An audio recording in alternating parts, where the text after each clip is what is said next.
Hi, I'm Larry Dark. I'm the director of the Story Prize, and I'd like to welcome you to our award night. The writers we're honoring this year are Lily King, J. Robert Lennon, and Brandon Taylor. Our format is to have the three finalists read from and discuss their story collections. Unfortunately, Lily King couldn't be here tonight due to circumstances beyond her control. Luckily for us, her longtime editor at Graywolf Press, Elisabeth Schmitz, has graciously agreed to fill in and provide some insights behind the creative process of the book. She'll also read from the book 5 Tuesdays in Winter. The other two finalists, J. Robert Lennon for Think of Me and Brandon Taylor for Filthy Animals, will then each read from and discuss their books with me. At the end of the evening, the president of the Chisholm Foundation, Jay Lindsay, will announce the 18th winner of the award. And until then, our aim tonight is to honor all three writers and all three books equally. So here's how we get to this point of this evening. The Story Prize chooses the three finalists, and then we send them to three independent judges to read the books and choose the winner.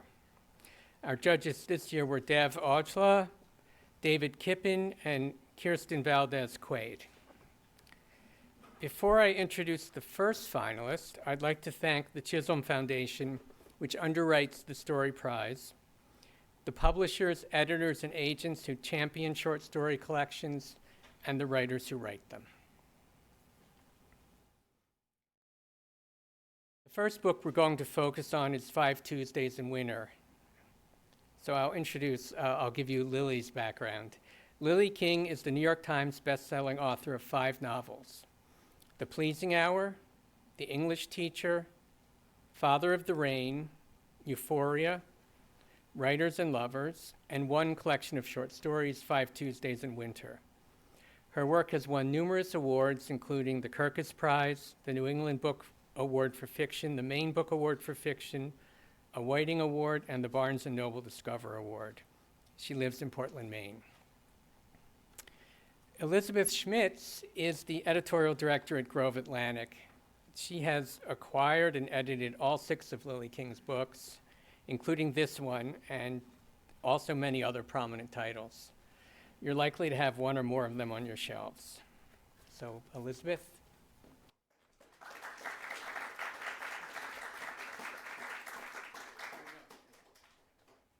All right. Hi, Elisabeth. Hello. Hi, Larry. Thank you. Thank you, and so sorry that Lily can't be here. She is heartbroken. She is stuck in Paris. You know why. Unfortunately, she caught COVID, and she hasn't been able to make it back. She's devastated. Says just so honored to be on this short list with these finalists, and I'm stepping in for her. And I hope that's all right. We have worked together for over 20 years, including from her very first novel, The Pleasing Hour, right up through this, her 6th book, her first collection of stories, 5 Tuesdays in Winter. So I hope I can shed some light on her creative process. So maybe we should start with just how this came together. It's kind of unusual for a writer to write 5 novels, then a story collection. It often goes the other way around. So how did this book come about? So Lily started writing short stories when she was in college and in grad school. She always loved the form, found it very challenging, much more difficult than writing a novel, she will say. And she's been writing short stories in between and around writing her novels for the last over 20 years. So when she would be in the middle of a novel, she might get a little stuck. She would take a break, write a story or 2, and then come back to the novel.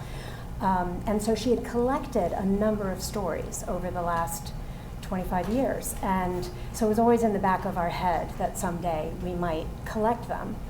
And so with the contract for her last book, Writers and Lovers, she really had enough stories, and we knew that we wanted to do something with them. So we did a 2-book contract, and we had a lot of stories, many, many more than are in this. I was going to ask that, yeah. Yes. So we had 2 options. We could have done a sort of anthology and had it be quite fat. And we decided together that it would be more fun to select 10 and really curate them. And that's what we had so much fun doing together. Yeah, that's the luxury, I think, that, brings about a good result when you can narrow it down from more.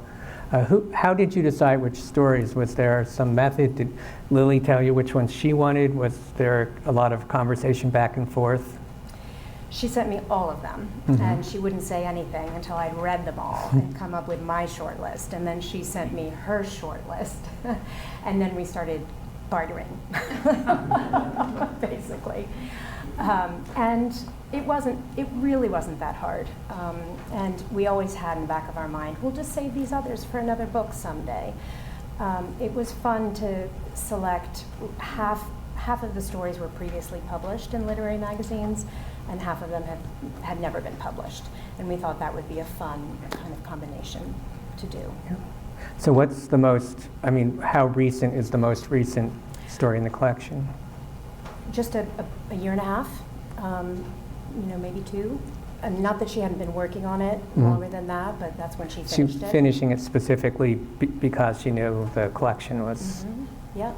coming about. And the oldest story is South, and it was published in the late 90s by Plowshare. So there's a very full range here of her stories. I think even though we decided not to do them in chronological order, you can sort of tell. Her earlier stories are more spare, more kind of jewel-like, and I think as she became more and more of a novelist, she started expanding her stories, and they started getting longer, and she started sort of, breaking some boundaries and, coming out, and I think the most recent story is the longest. And those longer ones are really at the beginning of the book, right? Yes. So it's almost like the reverse chronological more. So Creature is the longest, the opening story. Yes. Can you read a little bit to us, just to give us a feeling, I'm happy to. flavor? I feel like an imposter, but I will. Hold on. Oh, yeah, sorry. You know what? I'll kind of hold the mic near you. Okay. So I have a couple of places. Maybe I'll start with the title story, 5 Tuesdays in Winter. And I can read for a couple of minutes from here, and then maybe later I can read a couple of minutes from a later story. Sure, that would be great. So, 5 Tuesdays in Winter. Mitchell's daughter, who was 12, accused him of loving his books but hating his customers. He didn't hate them. He just didn't like having to chat with them or lead them to very clearly marked sections. If they couldn't read signs, why were they buying books? While they complained that nothing was arranged by title. He would have liked to have had a bouncer at the door, a man with a rippled neck who would turn people away or quietly remove them when they revealed too much ignorance. His daughter loved the customers. She sat behind the counter at the cash drawer every Saturday, writing up receipts in an illegible imitation of his own microscopic hand and chatting like an innkeeper. She was too tall and too sophisticated for a Maine preteen. She made him uneasy. She had recently learned the word reticent and used it on him constantly. "Isn't he the most reticent person you've ever met?" she asked Kate, his only other employee. "Maybe not the very most," Kate said, not looking up from her pricing. "But that's enough, Paula," he said then, feeling an unexpected pulse of blood to his cheeks, fled to the stockroom and back. Mitchell had good ears, and just before he shut the door behind him, he heard Kate's gentle reprimand. "I think, as a rule, people don't like being spoken of in the third person." Shall I keep going? I have another minute, or I can stop. Yeah, you can stop since you stopped. It would be too hard to start up again. So how do you decide that that's the title of the collection? Oh, good question. We went through the 10 stories that we have in here, looking for a title from one of these stories, and actually, this is the title that jumped out to Lily when she first sent it in. But then she had a change of thought and decided she would have really liked to call it Creature, which was the first story. That became her favorite title for a little while. But we couldn't quite come to grips with creature for the title of the whole story. And I understood her rationale and her reason. She loved the idea that it was different from any of her other titles, which all tend to be quite lyrical. You know, The Pleasing Hour, and The English Teacher, and Father of the Rain. And she tried to justify, she said, but everyone in this collection is somehow an outsider. You know, they're all creatures, they're different, they're outside. And she loved the idea of just having something different. And I love it as a title for the story, but I didn't think it was right for the collection as a whole. So timeline was a possibility at one point, especially if it had been the larger collection of stories that we were thinking about, but it had already been used, and it wasn't as interesting. You mean another book had that title? Yes. Yeah. Mm-hmm.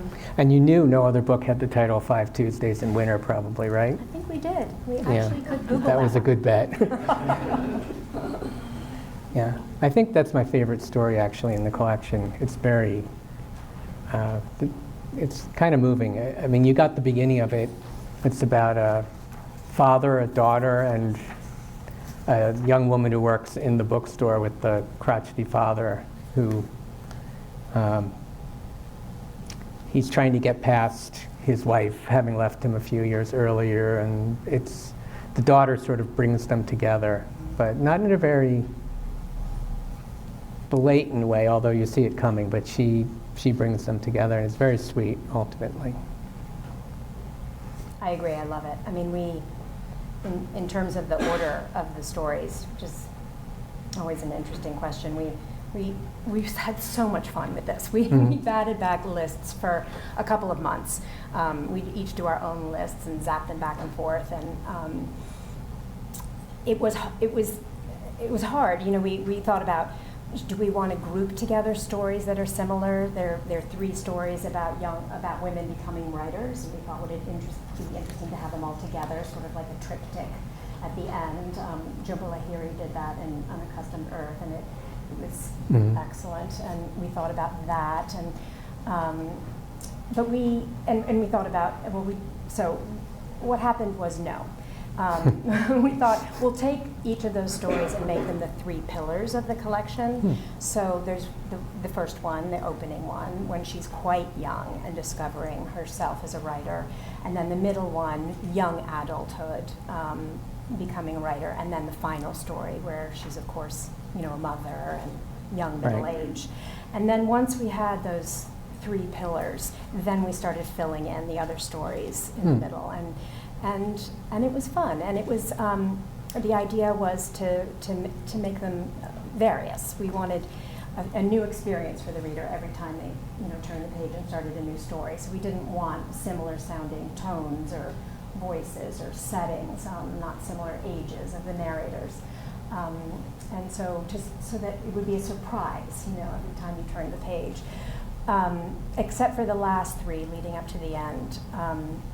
Lily has never really written ghost stories or anything verging on the surreal, but in this collection, she was starting there. So the 3 stories that sort of conclude the collection, South is Mansard, starting with Mansard.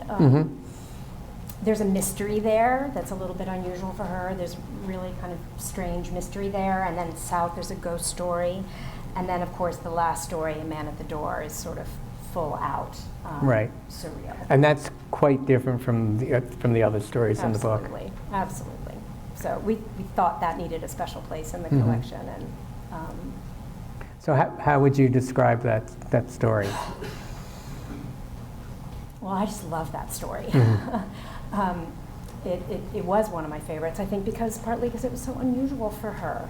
And I think that really is, some of these, I should mention too, those 3 stories about becoming a writer were, they were kind of, she was exploring how it would be to write Writers and Lovers, her last novel.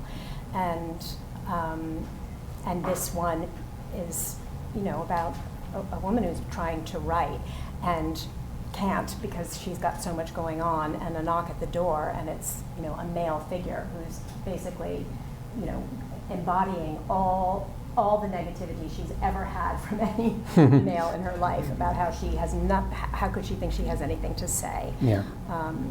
And I thought it was a brilliant end for the collection. Yeah, he's kind of obviously like the devil almost, and Oh, yeah. he changes form and all kinds of things happen. Yeah, it's very different. The others are more in a more realistic vein. Even the ones that have a supernatural element, it's still coming out of that. So that's fun. I think it's. Yeah. I like when there's a change, when there's something different. Do you want to read a little bit more from somewhere? Yes. Just a couple more minutes. I thought I'd read from this story, which is third or fourth. It's called When in the Dordogne. This was an interesting one. It had been published in one story already. And just in terms of the editing, the 5 stories that were published, we didn't do too much editing, just a little bit. There was an ending or two that she was never completely happy with that we went back and worked on. But sometimes the stories were edited for space or something. And in this one, she said, I'd like to go back to my original draft, and there might be something else in there. And that's one of the things you can do with a book is go back and maybe flesh out a story that she wanted to revisit.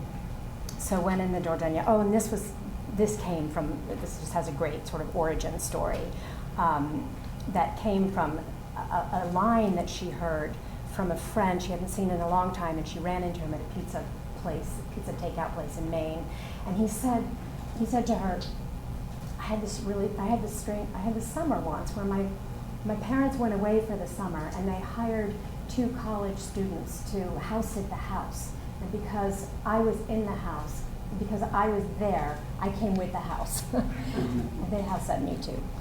And that just stayed with her for years, and that's where this story came out of. So, the summer of 1986, the summer before I entered high school, my parents went to the Dordogne for 8 weeks. My father had been sick, and it was thought that France, where he had studied as a young man, would enable his recovery. Through the university's employment office, my mother hired 2 sophomores to house sit for the time they would be out of the country. As I came with the house, these 2 college boys were obliged to take care of me, too. We lived at the end of a short street in a quiet neighborhood. Our house was big and gray, exceptionally large for 3 people, though I didn't realize that until Ed and Grant arrived in a maroon Pontiac that first afternoon. The 2 boys stood responsibly beside me as we waved my parents off. Grant might have murmured something consoling as they disappeared around the corner about how they'd be back before I knew it. And then, after a respectful pause, they let loose. Ed ran into the house and circled the rooms like a dog just let off its leash, climbed up the front staircase and came down the tight back stairs, and then went back up the front set again, whooping and whooping again, all the way to the 3rd floor balcony, where he called down to Grant and me, still standing in the front hall. Just as we looked up, he released a pale green globule that landed right on Grant's cheek. Grant barely flinched, wiped it off with the bottom of his t-shirt, and tore up the stairs. I could hear them on one floor, and then another, down across the back hallway to my father's study. I didn't tell them not to go in, though I was screaming it in my head, and around to my sister's old rooms, my brother's old room, all of them having left before I could remember them ever having lived there. Their rooms still stuck in the 70s. The girls' closet doors covered with McGovern musky bumper stickers, my brother's with Nixon Agnew and Ford Rockefeller. I stood there frozen in the downstairs hallway, not with fear, but with amazement, with revelation. I had only seen people behave one way in this house, prudently, laconically, in codes I could not understand, but had learned to imitate. And now, here was another way. I was the martini baby, conceived, I'm sure, after one too many in late July of 1971. My parents already had their family, 2 girls in boarding school, a boy about to enter the 7th grade. My father was 51, my mother 47. It must have seemed slightly obscene back then, a woman of her age getting pregnant. I was such a deep inconvenience to them. That much was clear already, although not something I could have put in words. It was visceral, a confused shame lodged inside my gut, a sense that I had been terribly, terribly bad, but not being able to recall what I'd done wrong.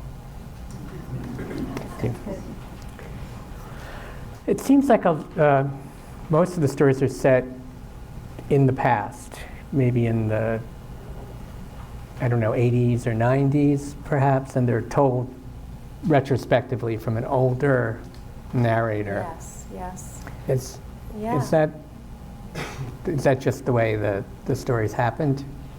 I don't know. That's a really good question. If we chose them because of that feel to them, that kind of, looking back, that's a really good question. I actually never really thought about it.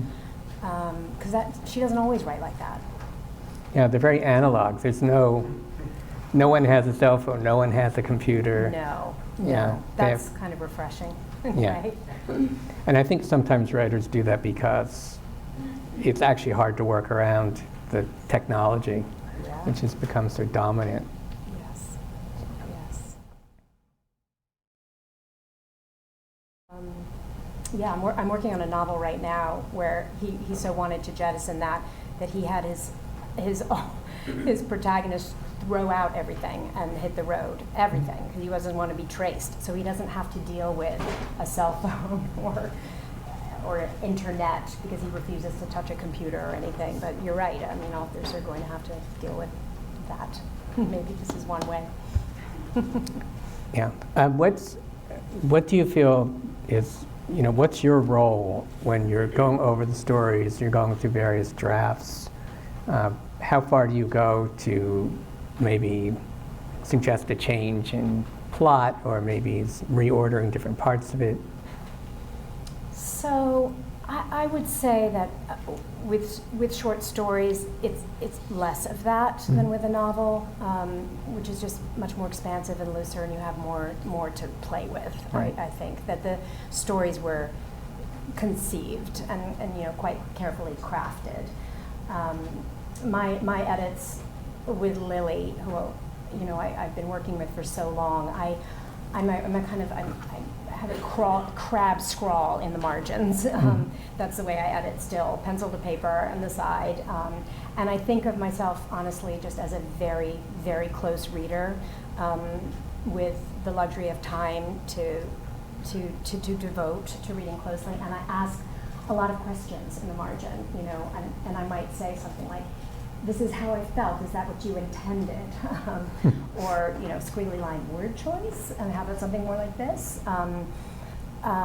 But with these stories, not nearly sort of as much character development or tone or things. I would say that the editing was fairly light, more on the stories that had never been published. But we have a conversation. That's how the editing goes with us. And so I do the edit, pencil to paper, I send it to her, and then she calls. And we go over it page by page. And it's one of the great pleasures of our relationship. And if I can just immerse myself in it so that I feel that I can get to a place almost where she is, and then I sometimes she says things like, it's as if you're in my head sometimes, and that's a great feeling, of course, to have a sense of her intentions. And you've known each other even a long time, even before. Yes, we have. We actually met when we were 10. We met when we were 10. We had a couple of summers together in Maine, and then she disappeared from my life for a very long time, and we didn't have any contact for a very long time until I one day I got an email from her, and she said, your mother told my mother that you work in publishing. And I have a novel. Can you give me some advice? And it was thrilling. It was so exciting. And I said, absolutely, you need an agent. And I knew that I wanted her to have an agent. And so she interviewed a number of people, and then it was very funny because the agent went out, and I found myself in an auction. One of my oldest friends' books. But it was the way to be. You don't really ever want it any other way. I wanted her to see the landscape and know what all of her options were, and make the choice, and she did, and that was thrilling. Did you bid the highest, or did she want to work with you? Grove Atlantic is rarely the highest bidder in an auction. I'll just say, as an independent publisher, our pockets are not as deep as most of them. So I think she had a tricky decision in the end. Right. But I don't think she's ever regretted it. It worked out. seems not. Yeah. Since doing this book, has it in any way reawakened an interest of hers of writing stories? Is it stimulated that, or does she just really go back and forth between, stories and larger projects? I think she will always go back and forth. I think she'll keep doing exactly what she's doing. She'll be into a novel, and when she gets stalled, she'll take a break and work on stories. And as I said, we do have a number of other stories, so when she gets a few more, we can do another curated collection, I think. Great. Thank you. Thank you.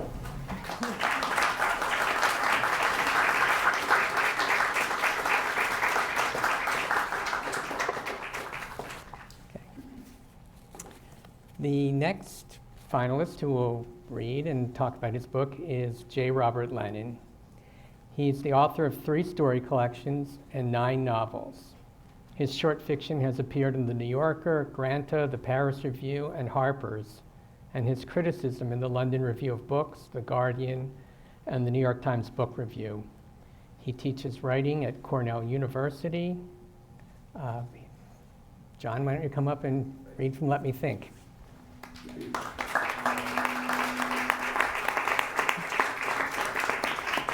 Thanks. Is this okay? Am I feeding back a little? I'm going to turn my... Okay. Oh, okay, good.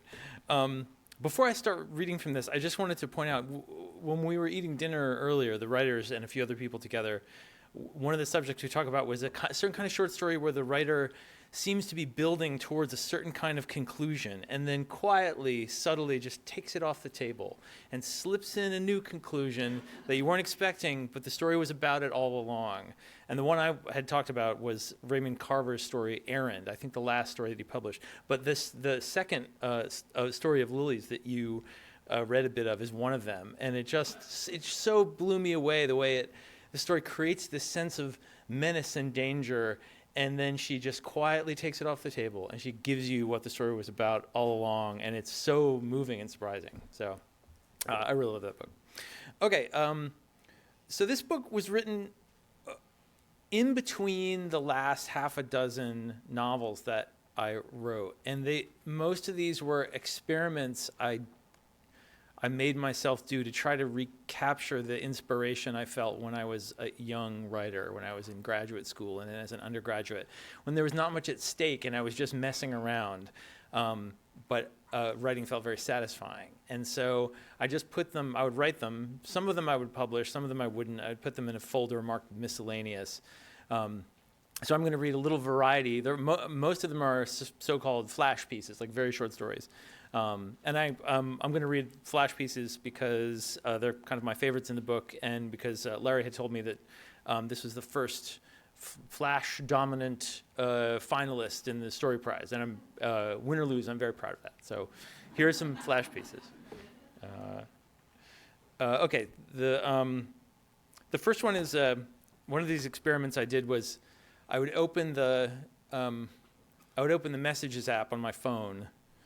This is the opposite of your pencil and paper method, and I would choose at random someone from my contacts. Weren't you saying that this place was haunted earlier? Yeah. I'd choose someone at random from my contacts and compose a story in the Messages app, and just send it to them with no explanation. And this one I sent to my daughter Katrina. This is called As Usual, Only the Crows. Katrina's deeply interested in, akin to crows, maybe is one. In this town, there are people who like deer and people who dislike deer. The people who like deer dislike the people who dislike deer, and the people who dislike deer also dislike the people who like deer. For reasons of safety, people can't shoot deer for sport inside the town limits, so the deer dislikers would like the town to kill the deer, and the deer likers would like the town to protect the deer. Because everyone either dislikes or likes deer, The town cannot take a position on deer without alienating one group or the other. For this reason, the town has not taken a position on deer.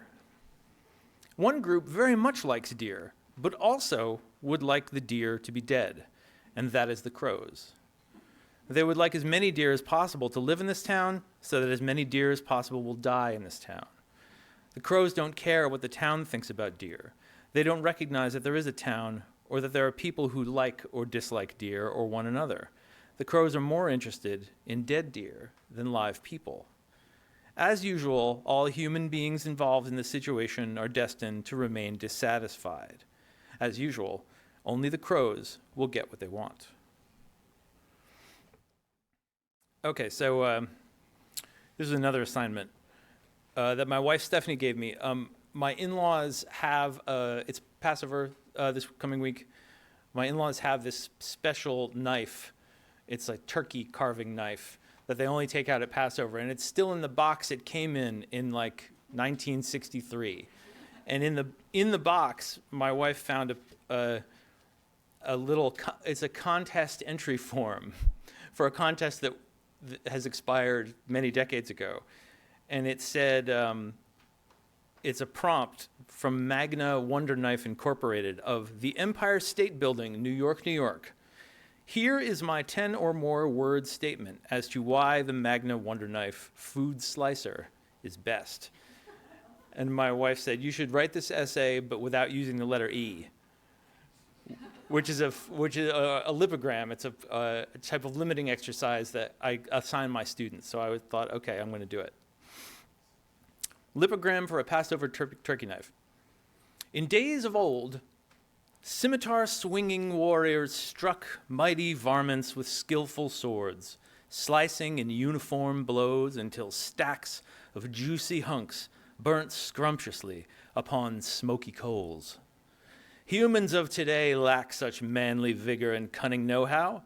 That's why Magna's compact victual cutlass is your handy chum, particularly on holidays and similar important dining occasions, at which unvarying chow width is a must. Call to mind, won't you, Grandma's famous animosity toward non-proportional foodstuffs? A Magna brand shiv is your crucial tool for maintaining familial harmony on days of holy sup. Buy a Magna now. Sit back and tuck it in without worry. Magna, sharp shanks for choosy culinarians. Thank you. My editor, Ethan Nazowski at Graywolf, tried to get me to cut it. He said, this is funny, but it doesn't really fit. And I was like, over my dead body is that coming out? I felt like the book needed a bit of silliness, just sort of stuck in the middle of it. Okay. This one is also, it's trying to be a comedy. It's a dark comedy. It's full of swears. Words I'm sure are rarely uttered in this room, so I apologize in advance. There's a series of stories, very short stories about the scenes from a life of these two characters, a married couple, who are spectacularly unsuited for each other, but will never divorce. So this is called Marriage, and then parentheses, dogs. Years ago, he said, I want a dog. And she said, no dogs. You can have a dog with your second wife. At a different time, also years ago, she said, maybe we should have a dog. And he said, well, I am not going to live with a dog, so you'll have to choose between a dog and me. Each recalls his or her own dog request as predating the others. Each recalls his or her own dog objection as having been gentle and perfunctory. And so one day, when she impulsively adopts a dog from the shelter, he responds by going out and adopting a dog from the shelter. Each dislikes the other's dog. The dogs dislike each other. She even secretly dislikes her own dog, who smells terrible even after a bath, and he secretly dislikes his own dog, who has a habit of eating things that are not food. But each feigns adoration of his or her own dog.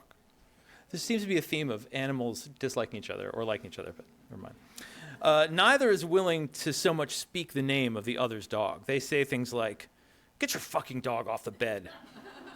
Your fucking dog is in my closet. Get the dog out of the fucking closet. This fucking dog smells like a pile of shit. This dog needs a walk. Walk this fucking dog. Because neither will help fulfill the other's dog's needs, many redundant chores are undertaken, like walks, trips to the vet, and to the supermarket for dog food, and the cleaning up of messes. Some messes are of unknown origin, as they are created while both humans are out of the house, and so each blames the other's dog and refuses to clean the messes up. She and he rarely see each other, and when they do, it is in the context of coincidental dog-related effort. The dogs bark all night, at each other, and at passing dogs outside. Eventually, a neighbor complains, "Your dogs are waking up my dogs. You have to quiet your dogs." "Mind your own fucking business," she tells the neighbor. Her husband agrees. "We're not responsible," he says, "for what your goddamn dogs do." "Our dogs are the best," she goes on. "Try training your own goddamn dogs," he adds. That night, they have sex for the first time in months, while their dogs whine, bark, and growl at this unfamiliar and inexplicable act. The following day, they return the dogs to the shelter. They say, "These dogs you gave us are out of control. They're dangerous dogs. Whoever had these dogs before us were psychopaths. Those people have damaged these dogs irreparably." As if to illustrate these points, the two dogs bark and snarl in rage and confusion. No further pets are brought into the marriage, though months pass before the dog food, dog bowls, and dog toys are thrown away. In a few years, the entire episode is forgotten by everyone but the neighbors. Okay, last one. This one is actually also kind of about my daughter Katrina, who is possibly a crow, and is actually kind of a bird in this one too. This is called Owl.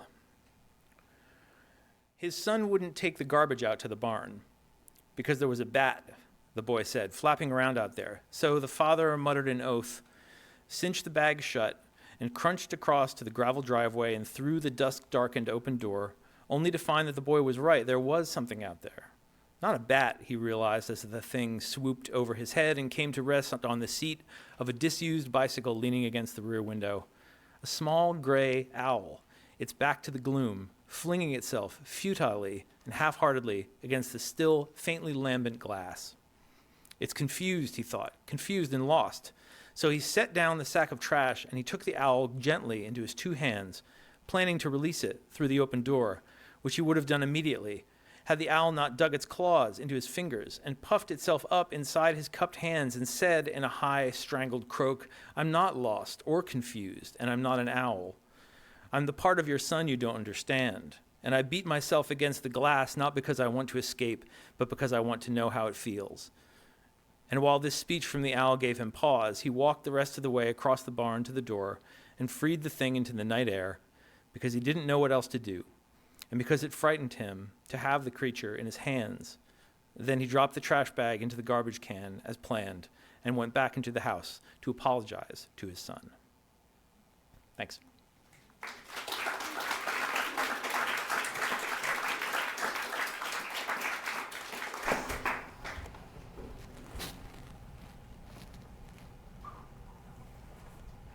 Sorry.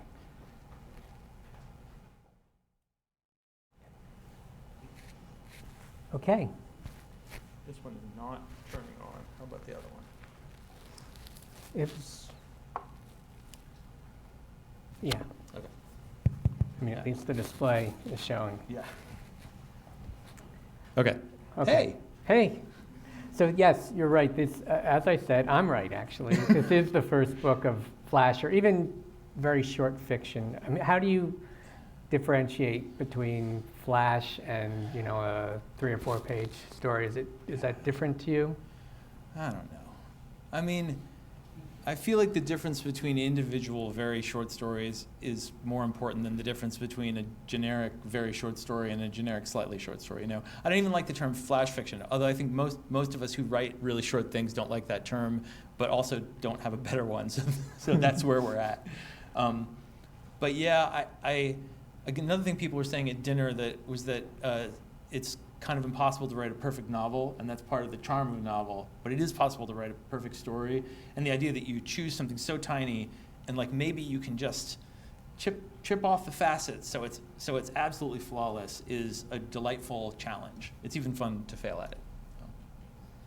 When did you start writing the very short stories? Is that something you've been doing all along or more recent? I started it, I read a lot of Darnell Barthelme when I was in graduate school, And then I read Thomas Bernhard's The Voice Imitator. Has anybody read this book? I think my first book of very short fiction, Pieces for the Left Hand, is, if you've read the Bernhard, you're like, oh, he's doing Bernhard. You can tell that I read that book recently before it. And that really got me thinking. There was a voice to that, and what I ended up coming up with was somewhat different, but it was like this almost consciousness of a town being cast upon the thoughts of a particular character who notices different things in a particular way. And so that book is almost, at the time, the daughter I keep referring to was a toddler and would take naps for an hour or so. And I figured I want to get something done during that hour, so I'm going to write a very short story in every nap if I can. Mm-hmm. And then eventually I had a book. So that got me started on the form. And then later when I thought maybe I should write another book like that, but every time I thought about it, I thought that was a kind of sui generis thing that I was doing that one time. So this book was maybe twice as long as it was published. There's a whole section that ended up getting published as a chapbook by Barrel House called Mistranslations and Meeting Notes. That's what it was full of. It was prose poems that were mistranslations of foreign language texts and notes I took in faculty meetings, but the order rearranged. And everyone agreed they did not belong in this book. But there were a bunch of other things. It was like, these are my experiments. It's my book of experiments. And then when I gave it to my readers, they were like, no, this is a book about growing up in a family and starting a family and a family falling apart. It's about the small domestic dramas that make up the fabric of life. And get rid of the other stuff. It's fine, but it doesn't belong here. And as soon as I did that, I was like, okay, this is a book now. And then I eventually began to write towards that thing for the last couple of years before I had enough to publish a book. How do you organize a book of 71 stories? For instance, there are how many stories called Marriage? I'm not trying to stump you, but there are several stories called Marriage. Yeah, there are 7 or 8 maybe. I Yeah. can't remember exactly. Right, with a different theme or item or something in parentheses. So they exist all throughout the book for the most part. You don't group them together. Mm. How do you decide how to do that? How to space them out? I did that thing that poets do when they have a manuscript, which is they print everything out and they put it on the floor, and the whole floor is covered with poems, and they have to figure out what order to put it in. I've had poet friends, like I'd gone over their house and seen their like crazy conspiracy wall of poems or something and been envious, like, oh, I want to do something where I can do that. So I did that with this book. And I began to move things around and realize that I could do it by stages of life. I could write about children, I could write about, I can't remember what all the sections were, but it was supposed to go in an orderly way through life. And then Ethan at Graywolf said, yeah, that, but get rid of all the headings. Like, let's pretend you didn't do that, and then mix it up a little bit so that there will be little, sometimes there will be a story that's thematically out of place, but stylistically a nice jump. Mm-hmm. And so we kind of shook it up a little bit, and I began to write things to fill into various gaps. So it felt less like a schematic that I made for myself and more like an organic project that I was trying to make full, if that makes sense. Yeah. You seem to have an interesting relationship with your publisher. For instance, the cover of the book, maybe you could, anyone who's bought it, there's a little puzzle for you to do. Yeah. There's a connect the dots. And if you haven't bought it yet, buy it for the connect the dots. What I said was, I've been saying this to them for years, I want a book with just text on the cover, because you've really arrived when your book can only have text on the cover. Brandon, yours has just text, right? Yeah. Yeah. I mean, congratulations. And every time they're like, no, John, people don't want to buy that. It's like, yeah, that's what's cool about it. Like, it's obscure. And they're like, no. But this time, they finally told the book designer, John wants a cover with just text, and we don't want that. And so he made a connect the dots. So it has only text on it, but if you connect the dots, it has a picture on it. That was the compromise.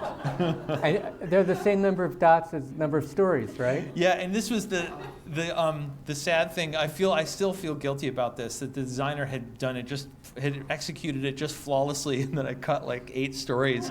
And then we were well into like page proofs, and then I was like, oh shit, those stories aren't in the book anymore, and they're on the cover. So he had to redo the cover. So yeah, but he did it. It was successful, I think. Well, if you try connecting the dots, you can decide if it makes sense. And pieces with the left hand? Pieces for the left For hand. the left hand. I'm Yeah. sorry, I blanked on it. Yeah. That is a little flip book inside, Yeah. right? Yeah. There's a little man, and you can make him move like a little movie. Yeah. How did that come about? Was that your idea also? It was Ethan's idea, actually. Well, I thought it was a masterstroke, because the book is about. I often joke that book is a novel about a guy who writes 100 stories, but the text of the novel is just the stories. Because in my mind, I have this idea of him as a character finding a way to see his town, right? That's the kind of hidden plot, so to speak, of the whole collection. And so does a lot of the stories take place with him walking and noticing things and pondering things, even though he himself, the character, is very, very, very far back in the consciousness of the book. He's more of an omniscient narrator. He rarely refers to things happening to himself or himself saying anything. He's just taking note of things. So he was the walking guy in my mind. And Ethan said, well, let's just put him in the corner. Let's have him walking around in the corner there. So I really like that. And it's also like a paint by numbers, but not a real one Yeah. you could do, but it's got that. Oh yeah, look. that's right. That's the theme of the Graywolf cover. Yeah. So there's another set of stories about like a cabin in the country, and maybe you can tell us about that, because each one seems to be maybe the same characters, but maybe something entirely different also. There's a transformation of that cabin and of the circumstances. Yeah, I'm looking at the notes in the back. That was published in this short-lived magazine called Unstuck. Did Unstuck ever come back? Does anyone remember? It was so good. It was so good, and it was like there were big, thick issues, and they wanted odd experiments. And this story was, I was taking my kids to a thing they were doing in Boston, and I had a dream in the hotel we were staying in, and then on the ride home, the kids fell asleep in the car, and I just pondered this dream, which, unlike most dreams, did not dissipate, early in the morning. It just stuck with me all day, and it was about a guy, and I think I was thinking about how my kids were getting older, and like part of my life was behind me now, and I didn't know what was ahead, and I was full of excitement and dread, about life, and so I thought about this idea of a guy who's racked by some unnameable guilt, who keeps bringing his family back, and then later coming back alone to this same vacation spot that decays, but not just decays, kind of changes as though it were never the thing he thought it was to begin with. And it's all these revisitations of a place. And I wanted to instill it with that dream logic of, how a thing is incredibly strange in a dream, but in the dream it was always that way, and it's supposed to be that way. But when you wake up, it seems peculiar. I wanted to bring that into that story. So This is probably the one I revised the most too. It was originally in Unstuck, and then Electric Lit republished it as part of their. Lincoln, were you there then? It was the recommended reading, and when it was republished, I read it again and I was like, I want to fix that. Like, it wasn't quite right. And then I got the idea of, I'm going to bring, since this is about stages of life, I'm going to break it into pieces, and I'm going to sprinkle them throughout the stages of life of this book. And then once I took them apart, I realized I could refine them as individual chunks. So it became a slightly different story than it was originally published. There are very few characters with names in the book. There's, the husband, the wife, Yeah. the father. You didn't know that? I didn't notice that. No, I guess Oh. that's true. No, I was wondering if that was because with so many stories, maybe a lot of names could just be confusing, could be, is this the same character as was in that other story because the names are similar? But since you didn't notice it, I don't think you can explain it. I don't know. I don't think so. I just finished a novel, and my wife's been proofreading it for me before I sent it back to this rewrite back to my agent. And in her notes, she was like, "There's 2 Eleanors, there's 3 Henrys, there's like," I feel like I have any name you see in a book by me, it was literally the first thing that popped into my head. There's no forethought behind names in books for me, and I guess I'm so against nominative determinism that I just decided people don't even have to have names; they just have to be, man. So you had a good answer. Okay, I guess I did. There you go. I'll stick with that if anyone ever asks you again. There is one named character that I specifically remember named J. Robert Lennon, I believe, in one of the stories. Oh.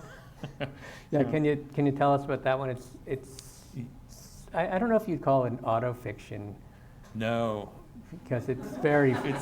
It's all fake. Yeah. Has nothing to do with my actual life. This was... I don't remember why I did this, but... Oh, yes, I do. There's a Lori Moore story that is like a cover of another story. I can't remember. Does anyone remember this? Yeah. Yeah. Yes, yeah. It's the Nabokov story. Yeah.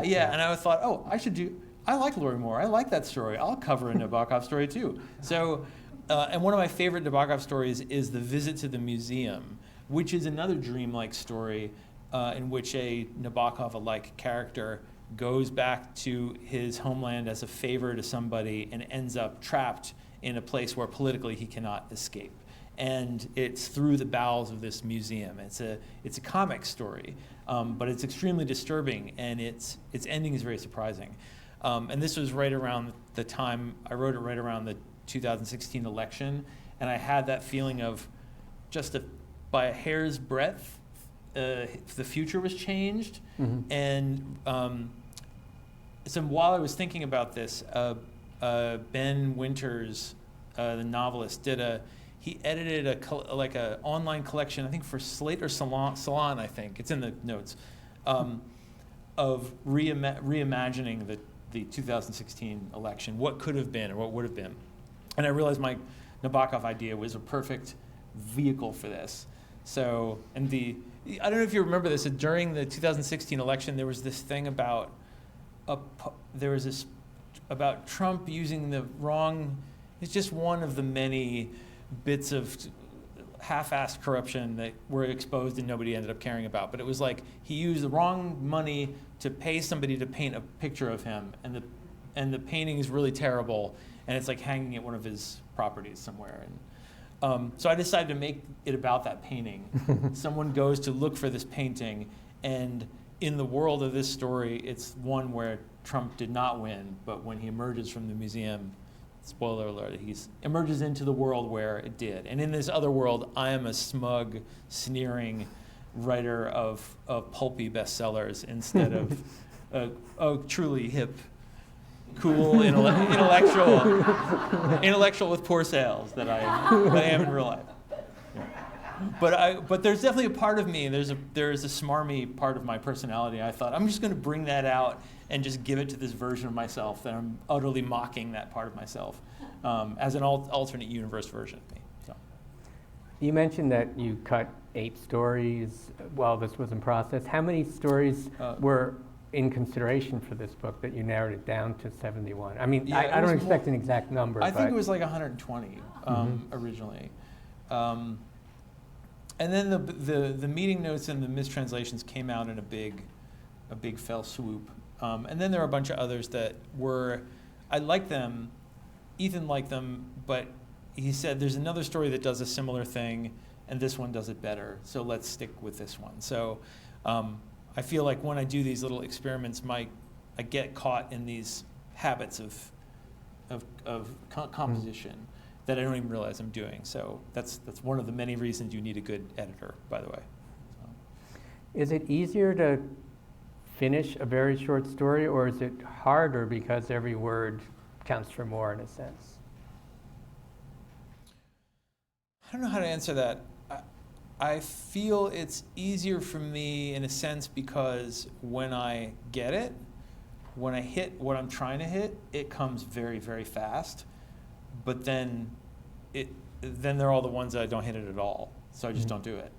Right? I just don't get to it dies on the vine more often than not, but I don't labor over it. A lot of times a longer short story, a more conventional length short story, and there are a few of those in here, I'll labor over it for years and just give up. And so in a way that's harder.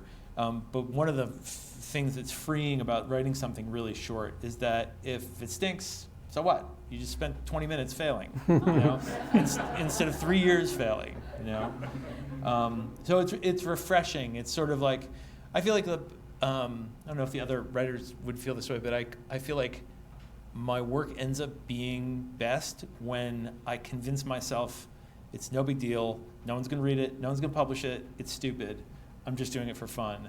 And then it frees up enough creative energy for me to do something kind of interesting.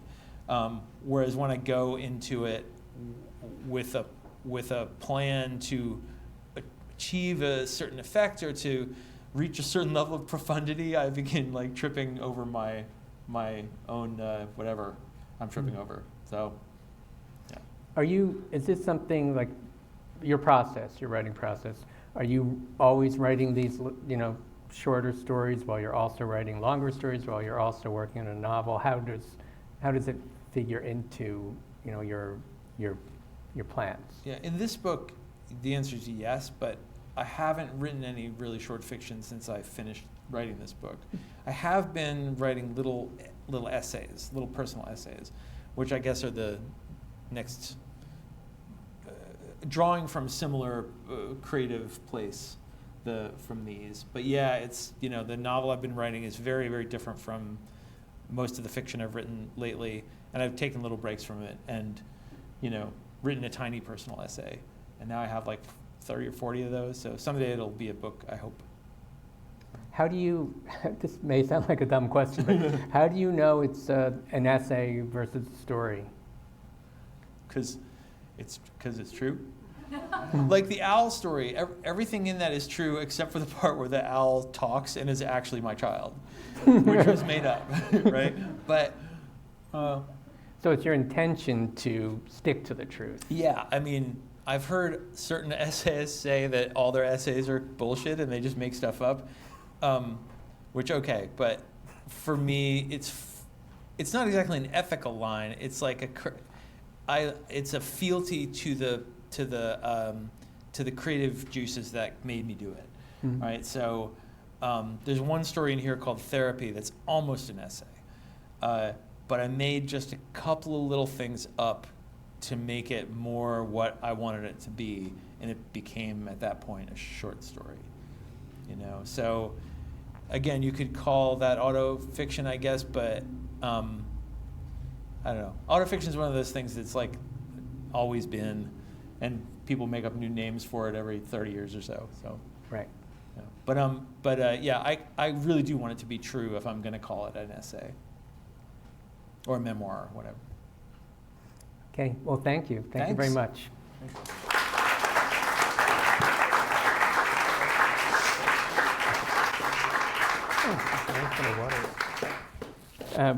Next up is Brandon Taylor. Brandon Taylor is the author of Filthy Animals, a national bestseller, and the novel Real Life, which was shortlisted for the Booker Prize. He holds graduate degrees from the University of Wisconsin-Madison and the University of Iowa, where he was an Iowa Arts Fellow at the Iowa Writers Workshop in Fiction. And just this week, he learned that he's a Coleman Fellow at the New York Public Library. So congratulations, and why don't you come up and read that?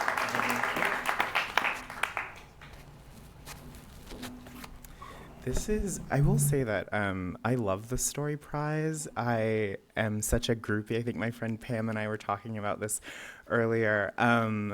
I love short stories. It's the form that I come back to again and again. It is the form that I feel like made me a writer. And so it's such an honor to be a finalist for this award, especially alongside Lily King and J. Robert Lennon, whose story Breadman, I really love. I love that story. I'm obsessed with that story. When I first read that story, the New Yorker has like a record, like an audio of that story, and I think you read it, and I used to just like listen to that story while I cleaned my apartment in Madison, trying to figure out like how one writes a story. So I'm so thrilled to be here, and what a special night this is. All these people dressed beautifully here to talk about short stories, the best literary form. This is it for me, y'all. It is not going to get better.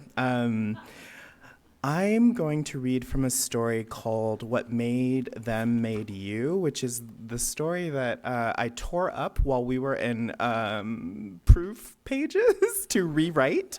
And I'm reading it in part because I've been thinking a lot about my brother today, because his name is Larry, and I've been hanging out with Larry, and it's on my mind. And this story is about siblings, and it's about families, and it's about love, and it's about how we take care of each other. So, what made them made you? The tumor is inoperable. At the window, Grace watches her grandfather's progress in the garden as he makes his way toward the house, stopping to pull up stray weeds or nudge a brick back into place. Dense clouds push in from the west, and the plum trees lining the long driveway rustle. The wind combs through the screen, pulls, releases. Her mother, Enid, has just arrived from her shift at the nursing home. She's peeling one of the oranges from the fruit bowl with a kind of pointed nonchalance. The tension in her shoulders and the stiffness in her neck give the game away. Grace knows that when the orange is peeled and set in segments upon the little plate, Enid will offer them to her as though it were nothing, a trick she learned from the other nurses. Take some for yourself and destigmatize the process. It's all so transparent. Now that Grace lives with Enid again, plates of food materialize on almost every surface. Crackers, fruit, soup, runny grits, bits of fish, or slices of low-sodium ham. It's like being haunted by some sort of hospitable ghost. She pretends not to sense Enid's desperation for her to eat. The bottom's gonna drop out, Grace says. Enid comes around the kitchen island carrying the plate with the furry orange slices. That's so? Here, have some. Grace wants to scream, but instead asks, heard from Davis. He's doing well, last I heard, not that he calls like he should, she says, plucking pith from the oranges. She's across from Grace at the table now, still wearing her uniform, the deep purple scrubs under the polycotton white coat. Orange stains speck the hem. The plastic ID tag is smeary in the light. I suppose you hear from him more regularly than I do. He wants me to try with Granddaddy again, Grace says. The oranges lie there like sad, soft worms. Sour spit fills the back of her throat, but it dries almost instantly, leaving a coppery residue on her tongue. He should fight his own battles, Enid says sharply. Grace sighs. Her brother, Davis, is a third year at Hopkins. He wants to be a cardiologist like their grandfather, for whom he is named. Their grandfather no longer speaks to Davis, however, because Davis is gay and they are from Virginia. When Davis came out, it had gone as well as it could go, which was to say that a veil had descended between the two of them, and Davis, like their father, had ceased to exist to their grandfather. There's no argument, no recitation of scripture, no blow-up or passionate speeches, only instant and deep cold. It's harder to argue with apathy. Davis texts Grace throughout the week. You seen Big Davis? Tell him he was right about Marshfield being awful. Remind him the pond needs to be restocked. Tell him about the new rabbit trap. Tell him they shootin' out here. Tell him something for me. Sometimes Grace wants to weep at how pitiful it is. The tell him something for me is the worst of it. She could read the text message in its entirety. It's not the words, it's not the what. Enid knows about the text messages. She has made her feelings known, which is why he does not call her. Not because of the gay thing. Enid is ambivalent on the point of sexuality. What room would she have to judge her own life having exploded so spectacularly? No, it's something else. Judgment. Davis feels judged, he says. Sometimes she act like I'm trying to murder somebody. Just to be asking about Big Davis. She act like she don't care that I don't exist anymore, is what Davis said the last time they spoke about it. She's projecting, Grace had said, because years ago when they were small, Enid had shown up at this house with Grace and Davis squeezed tight to her like a shield bearer wading into a sea of pikemen. Grace's father had gotten himself stabbed outside of a bar in Charlottesville. No surprise, considering, was what the church ladies said.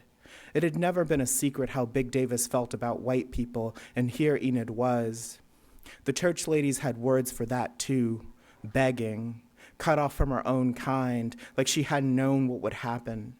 Grace wonders if Enid sees in this needling some imitation of how it had been years before when they were younger and pushed like little pawns across a chessboard, sees perhaps some reflection of the deceased Junior. He should be a man, Enid says. He's a man. Big Davis is a man, Grace replies. That's the problem.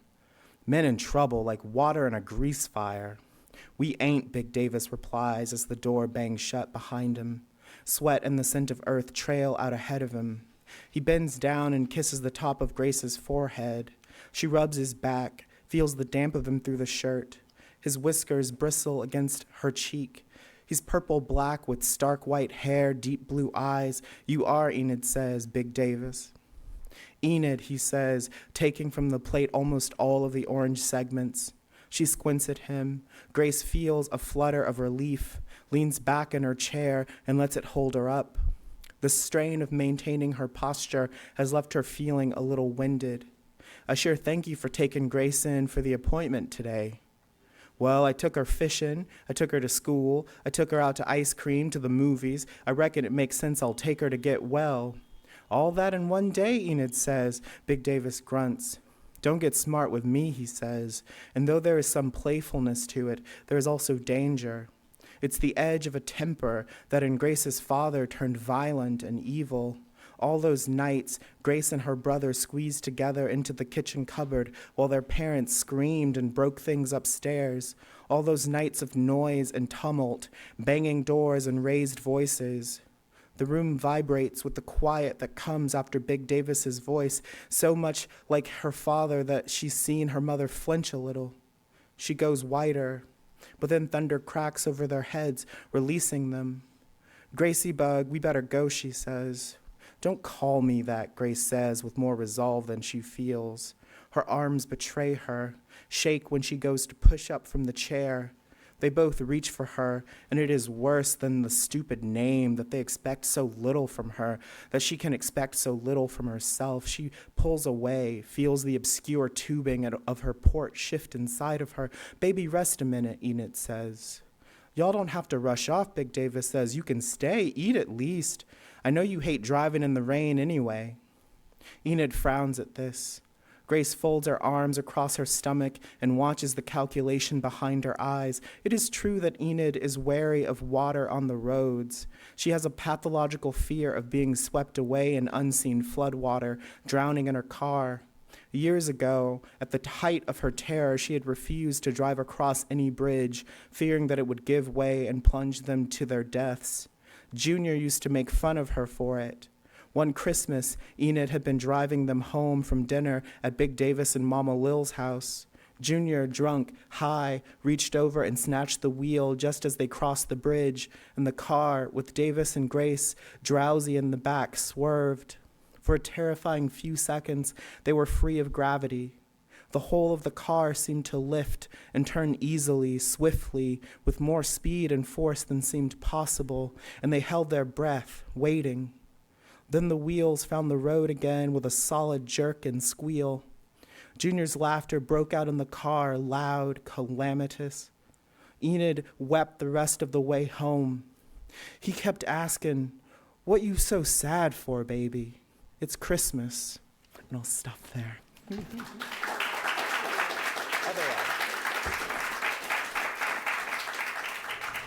This is an interesting, the book has an interesting structure. You have stories that are, some might call connected, where you have common characters, and then there's a set of stories that aren't, that are separate, and you alternate them. How did you decide to arrange them in that way, rather than put together the stories with the common characters? Yeah, I mean, it seems very obvious now. Now looking at the book, I'm like, yes, this was the only possible shape to this book. But for a long time, I had this group of stories that follow these, we are reverbing bad up here, that follow this group of characters, Lionel, Charles, and Sophie, who meet at a dinner party and then spend some snowy, tumultuous days in Madison, Wisconsin. And I wrote those stories because I wanted to experience following characters into a world and to sort of tell a story from a sort of set of revolving points of view. And then I had these other stories, which were just kind of hanging out. And I thought, well, they should all be in one book, because these are the stories that I have written to be in this book. And it became this task of trying to figure out like how to arrange them. And I tried a few different configurations. I tried putting those linked stories all together at the beginning, all together in the middle, all together at the end, and it just didn't work. And I thought, well, what if I split them up? Because then you let each story breathe. You let each story sort of shift and change and modulate. And then it became just a matter of, okay, now that I know I'm going to have these these linked stories to be the spine of the book, it became a lot of fun putting the interstitial stories in there and sort of seeing which themes I could accentuate and which ones I could play down. And so once I figured out that I would split them up, it became just like a puzzle. It was a lot of fun. And was the plan from the start that the related stories would have one-word titles?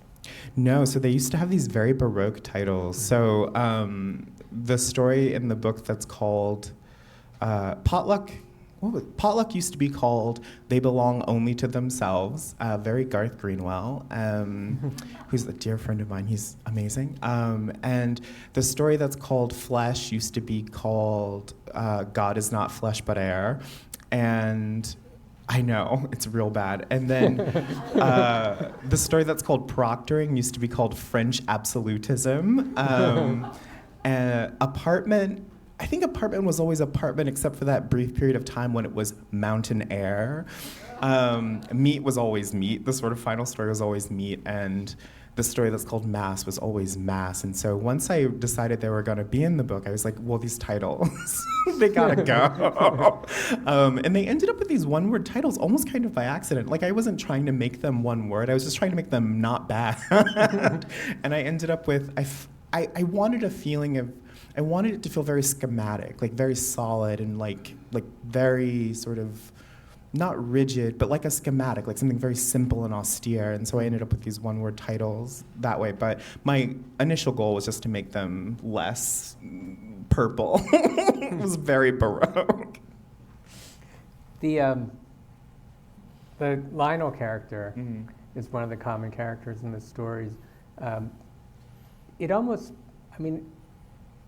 feels as though maybe you were thinking about a novel, but it became stories, or because the way they do connect? I mean, or was it always just stories and you just returned to these characters? So, I mean, a little bit. So at the time, I wrote the story, I started writing the Lionel stories in the fall of 2016. And at the time, I had this agent who kept being like, where's your novel? Where's your novel?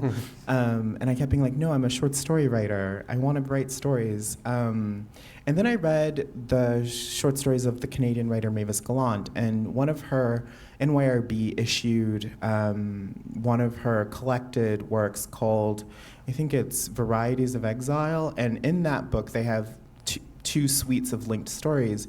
And I was like, oh, you can just like connect your stories. You can just follow characters through several different scenarios and moments in their lives. And so I wanted very much to write linked stories. And so the Lionel stories started out as an attempt to do what Mavis Gallant was doing, and also in an attempt to run away from this agent who was telling me to write a novel.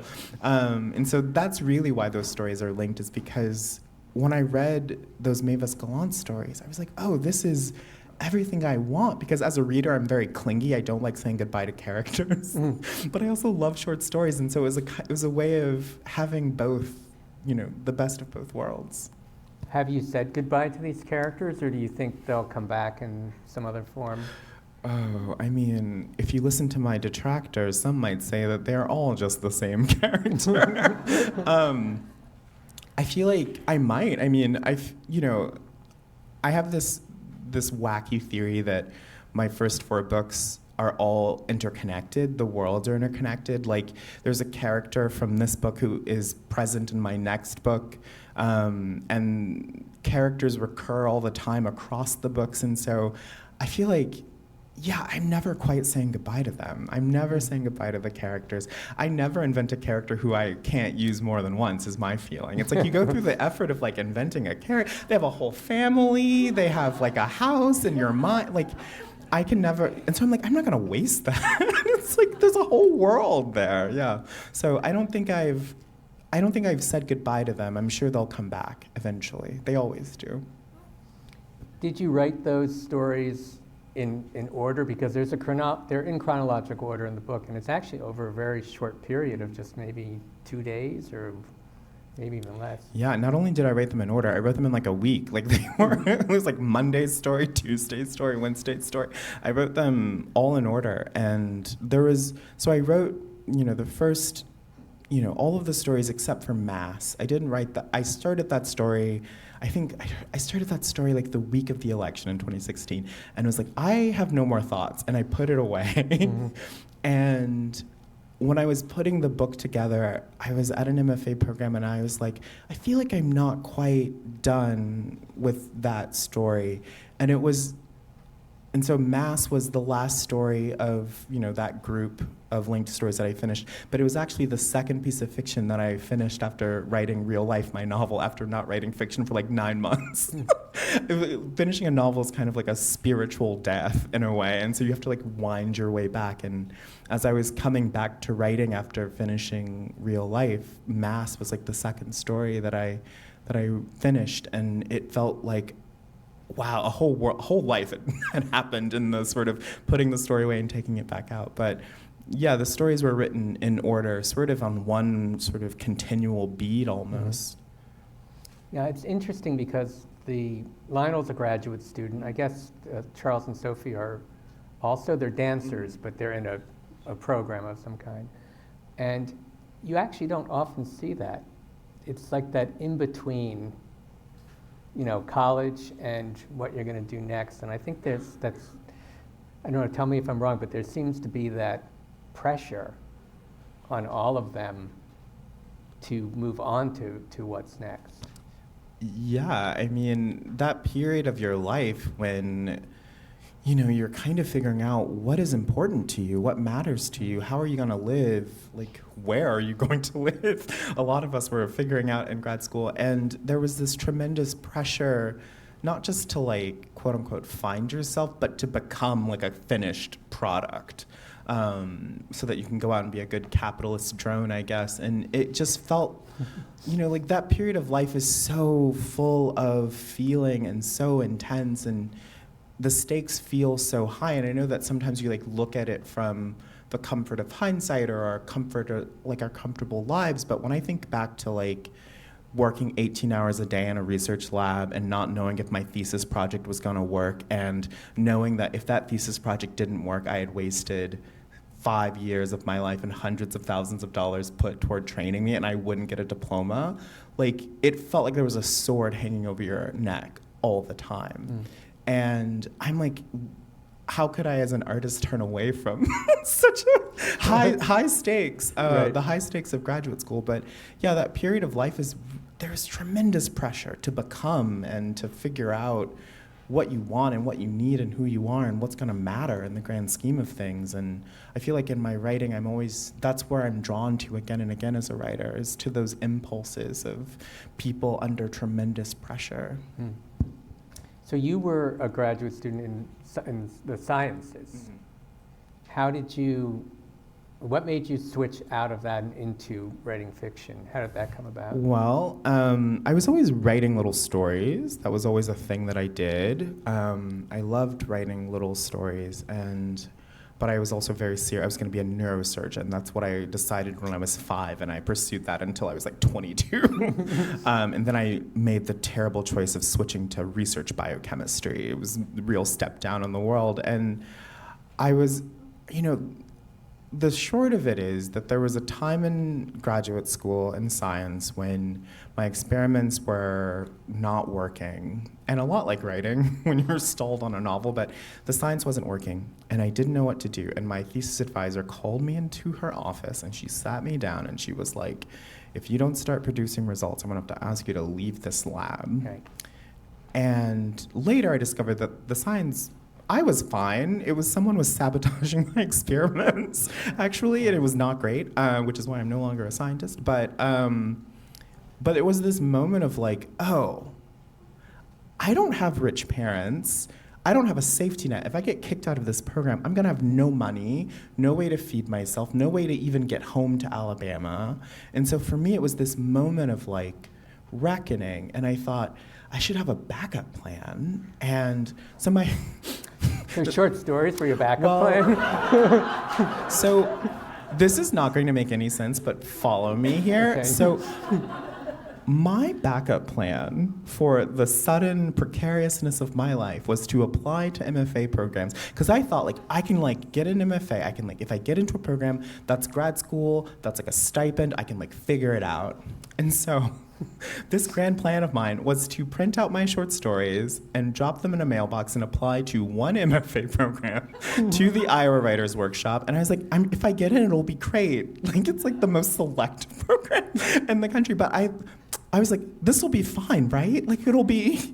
And then, like 3 weeks later, I find out who's sabotaging me. The experiments are working beautifully. And then 2 months after that, I get into Iowa. And suddenly it's, do I stay and continue to be a scientist in this place where people were not very kind to me, or do I go to study writing at a place that said, we read your work and we want you? And so I left. I bailed. And then 6 months later, I sold this book and a novel to Riverhead. So, I mean, it worked. Yeah, it worked great. Suddenly, everything is coming up roses. I went back to visit my advisor after, and she was like, so how are things? And I was like, it's great. I went to the program. She goes, that must be very challenging. And I was like, yeah, it is. But, I got a 2-book deal like 6 months after leaving here. And she goes, well, that's good for you. It doesn't mean you'll be successful, though. And now I'm here a finalist for the Story Prize.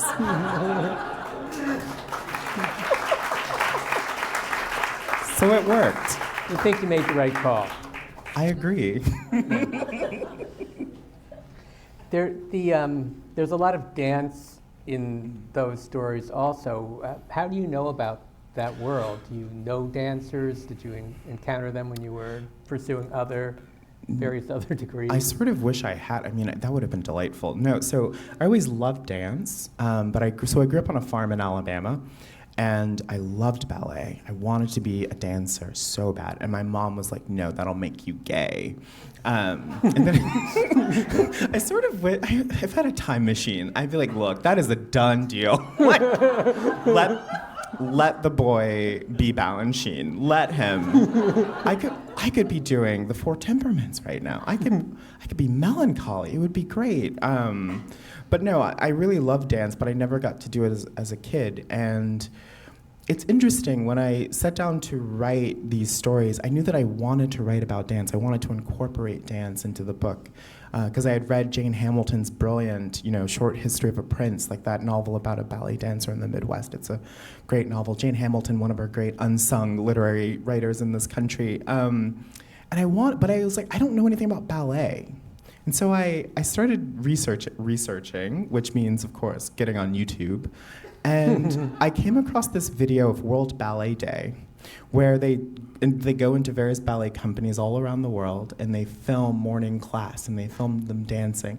And what I realized was, oh, these are just people practicing. And I grew up in a family of football players. And I was like, I know what that is like. Like, I know what it is to wake up every morning before the sun is up and to rigorously practice and to hone your body into a terrifying weapon. Like, I know what it's like to dedicate yourself to something that may not love you back in the end, and you may not be good enough. And I know what it's like to be intimately aware of your physical limitations. And I know what it is to have discipline and to work. And I was like, oh, that's just what ballet is. Ballet and football, same thing. I got this. So that was my way into writing about ballet, was through my intimate understanding of like the rigors of being an athlete, being an artist, wanting and striving. And so I feel like that's why ballet and like all forms of art are what I come back to again and again in my writing, is because it's everything that is so native to the endeavor of trying to make something or be something or discern ever more finely something about the nature of the world. And so that's really why there's so much dance in there, both because it's my gift to that younger version of myself who never got to be a dancer, but also because dance is just another means of understanding and expressing. There's also a lot of trauma, physical trauma. Yeah. In the book, with those dancers and Lionel, who's hurt himself, and in the other stories also. So how does that kind of emerge in your stories? Is that a plan?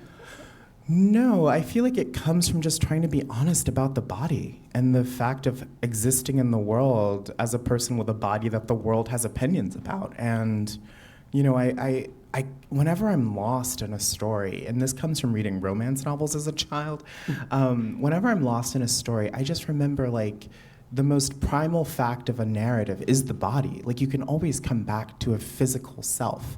And if you're going to be truthful about bodies, you have to be truthful about what happens to them. And it's not all roses. It's not all like fouettes and pirouettes. Like, it's not all, Baryshnikov. Like, Baryshnikov has so many injuries, like injury, both in terms of hurting yourself while trying to do something beautiful, but also some of us live with, not to be all sort of woo-woo Brene Brown about it, but like some of us live with histories of trauma in our bodies, both things that have happened to us and have happened to our parents and to our ancestors. Like, we carry that within us, and I feel like part of my project as a writer is just being honest about both what we do with our bodies and how we live in them, and that means attending to that history, and that history often or can mean dealing with the trauma that comes along with it. And so I'm just trying to capture, in whatever small way I can, something truthful about existing in the world.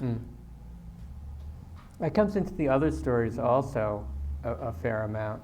How did you decide to fit those other stories in between and put those into order? Is there an arc to those? Oh yeah. Cal and I bought a whiteboard and I sketched them. I'm like John in the stories on the floor. I bought a whiteboard and I wrote all the titles and like all their themes, and I was like trying to network it. And what I realized was, once I decided that the Lionel Charles Sophie stories would be the spine, I was like, okay, so these two cancer stories have to be on opposite sides of the book.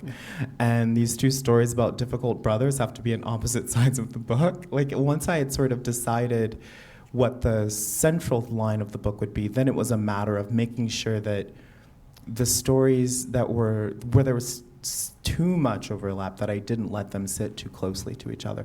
And so then it became a fun thing of like, okay, so my first book was about a solipsistic young man. The first story in this book is about a solipsistic young man. Let's make sure that there's a woman in the second story so that we know that Brandon knows women exist.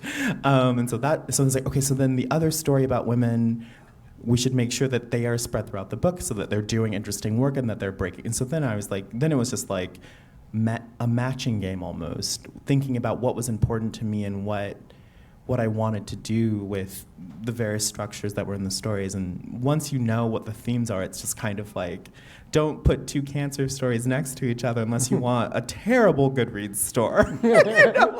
Unless you want to be savaged by reviewers, do not put your two sad cancer stories next to each other. But they can be 4 stories apart, Mm-hmm. So in a way, you're appealing to yourself. If you were reading this book, Yeah. what would the experience of reading this book be like? Yeah, I try to think about that all the time. I try to think about, not like necessarily an ideal reader, but like, what would I feel if I were reading this? I want to take care of the reader as best I can. I don't want to be too selfish with them. And I want to be aware of the fact that, my stories sometimes demand quite a lot in terms of feelings, and they can be quite intense. And so I'm trying to always think about the overall feeling of a book. Even a book of stories, I want the overall feeling of that book to feel intentional, and so that the reader doesn't feel ever that I'm being cruel or malicious or brutalizing them or the characters. Well, thank you very much. Thank you. You want a bottle of water?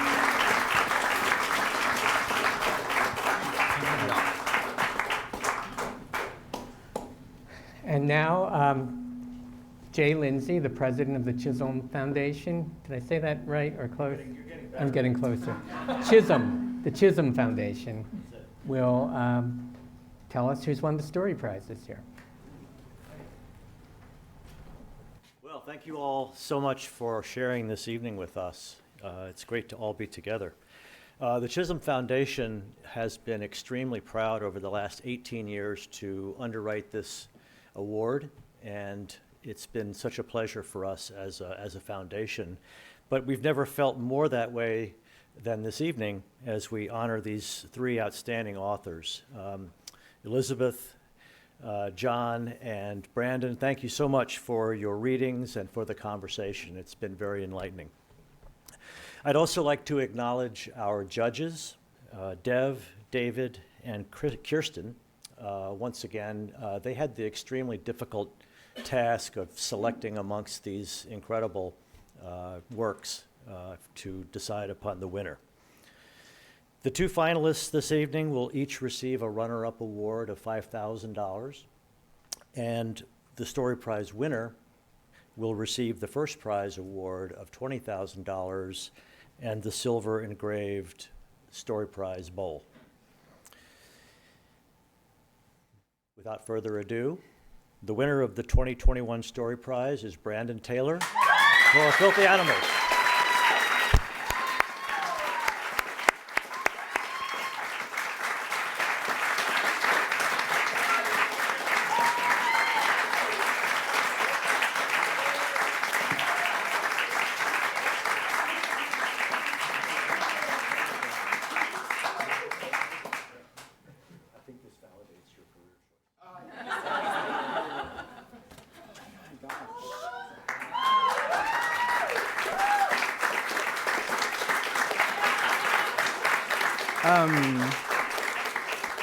Wow, oh my gosh, I really